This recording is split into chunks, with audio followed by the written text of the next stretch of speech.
Hi, DSR TV. We are back with another video. This one is going to be Malicious Myths, the Wrath of Demeter.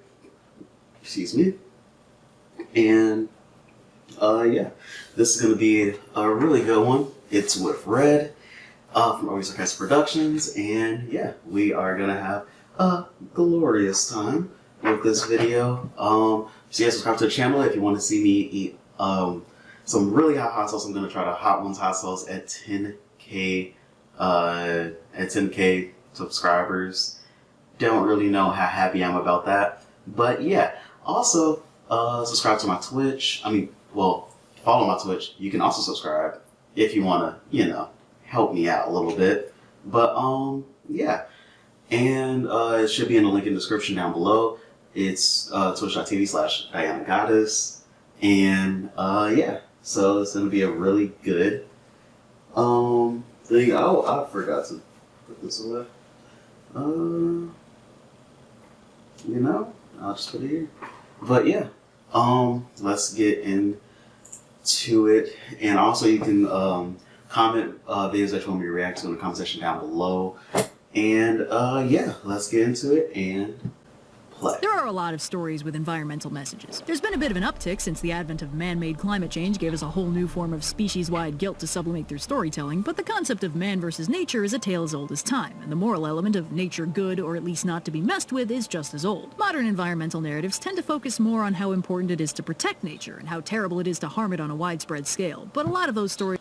I always think about, when I think about nature, I always think about the Lorax, because that was like a very hardcore nature considered movie. Yeah, don't destroy all of the trees because you're gonna, people need they need those to have a happy home. It was just a lot of that type of stuff that I remember watching. So yeah. Stories are grounded in more modern concepts like nuclear damage or anthropogenic climate change. Sometimes harming nature is its own punishment, and a world critically damaged by foolhardy humans becomes deeply unpleasant for those humans and their descendants to live in. In some other stories, nature takes a slightly more active role in defending itself, or failing that, avenging itself. Whatever the flavor, the general consensus is that it's never wise to pick a fight with the biosphere you live in, since no matter who wins, you eventually lose. And you'll be happy to know that this general concept dates as far back as ancient Greece. So today, let's talk about a short, sweet, and ridiculously unnerving tale of what exactly the Wrath of Demeter looks like. Now this story, like many others, is recounted in Ovid's Metamorphoses, and it begins, like so many do, with a king. The protagonist of our story is King Erysichthon, and he's kicking things off with a bang by clear-cutting Demeter's sacred grove. The reason behind this questionable choice is never explained, not that it would help, because this grove is like mondo sacred. It's where all the dryads like to hang out and party, and it's like deep wilderness. At the heart of the grove is a massive ancient oak tree covered in garlands and prayer tablets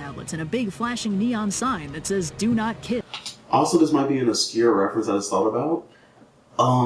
Courage the Cowardly Dog, when they were going to cut that tree, and it actually was a very good tree because I think it cured Muriel or whatever, and it was able to talk, and Eustace really wanted to cut it down though. I don't know if anybody remembers that, but I remember that episode.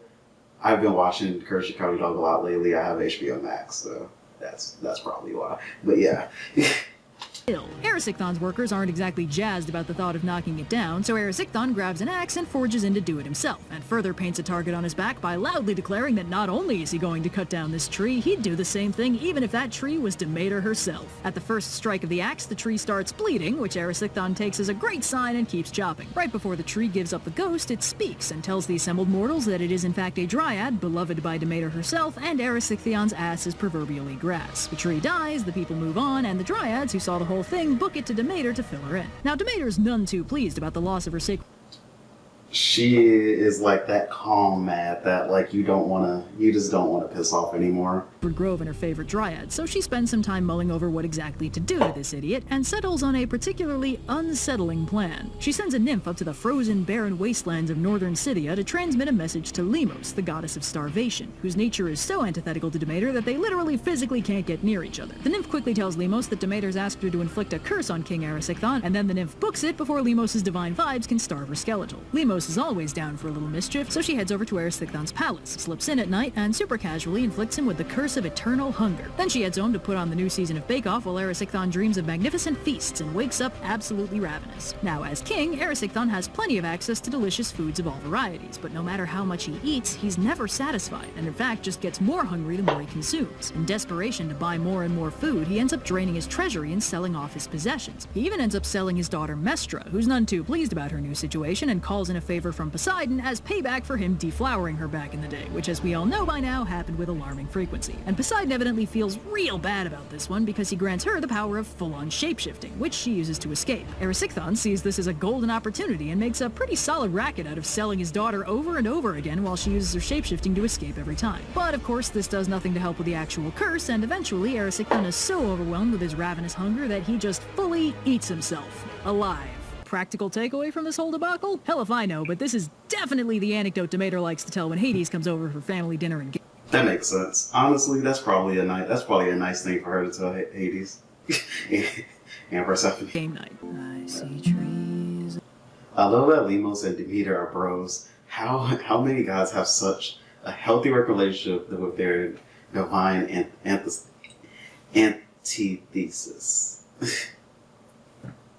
Antithesis. Sorry. I don't know why I couldn't say that word right. So green.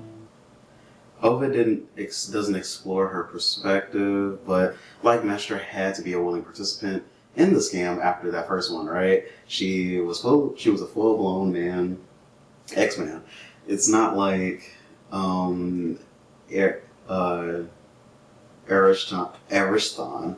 could force her. That's kind of true if she could shapeshift.